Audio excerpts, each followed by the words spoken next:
ওয়েদারটা আসলে এই ওয়েদারটা স্কিন এর জন্য কতটা আর কি তারতম্য সৃষ্টি করছে এবং এই তারতম্যের জন্য বিউটি পার্লার কতটুকু বহন করে? প্রথমে বলবো আমি নিজে অনেক সিক, আমার কথাই বুঝতে পারছেন। আমি বেশ 2-3 দিন আগে অনেকটা অসুস্থ ছিলাম ওয়েদারের জন্য, এটা আসলে কিছু করার নেই।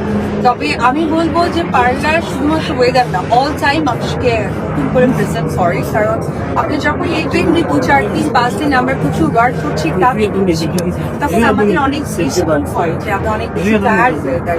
সেই রিল্যাক্সিং এর জন্য কিন্তু আমাদের পার্লারে আসতে হয়।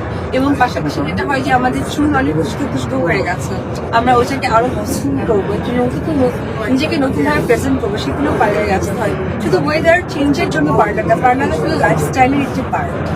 আমরা একটু মিশ্রতা বলতেছি আপনি জানেন। By the way, house of by Nusrat শুধুমাত্র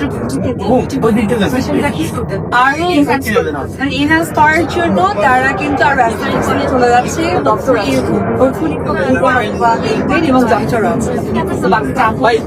ডক্টর আপু, আপনি তো নিজেও একজন সেলুন ওনার, সেক্ষেত্রে আপনি এই ব্র্যান্ড প্রমোশন বা ওপেনিং এর ক্ষেত্রে জিনিসগুলো বাছাই করেন কিভাবে, যে আমি এখানে আসছি কেমন ভালোটা? প্রথমে অবশ্যই যদি আপনি ফার্স্টে আমার অ্যাকসেপ্টটা দিয়ে দিলেন, আমি যদি স্যালুনে আছি সো ডেফিনেটলি আমার একটা সহকর্মী, সো আমরা কলিগ বলতে পারেন। নাম্বার 1 দিস ইজ কলিগ, কারণ আমারও সেম সেক্টরে আছে।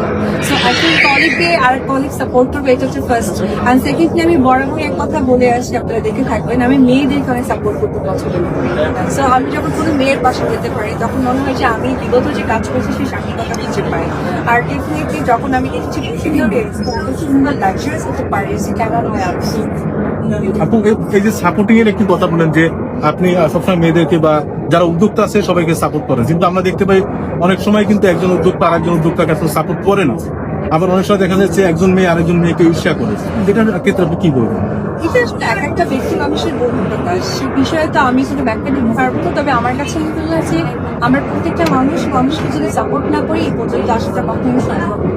তো আমার কাছে মনে হয় যে যারা এই কাজটা করে থাকেন বা আপনাদের চোখে পড়েছেন, আমার মনে হয় যে তাদের উচিত যে আমরা সবাই সবাইকে সাপোর্ট করবো। বা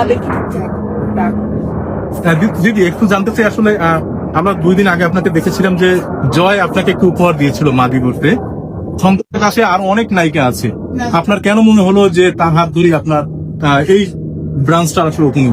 অলরেডি অপুদি এটা কোশ্চেনে অ্যান্সার করে ফেলেছে। তারপর আমি বলি, অ্যাজ ডিয়ার কলিগ, অপুদি বলেছে আমাদের আরো অনেক ইন্ডাস্ট্রি অনেক সেলিব্রিটি আছে, কিন্তু আমি অপুদিকে এখানে হচ্ছে মানে 2-in-1।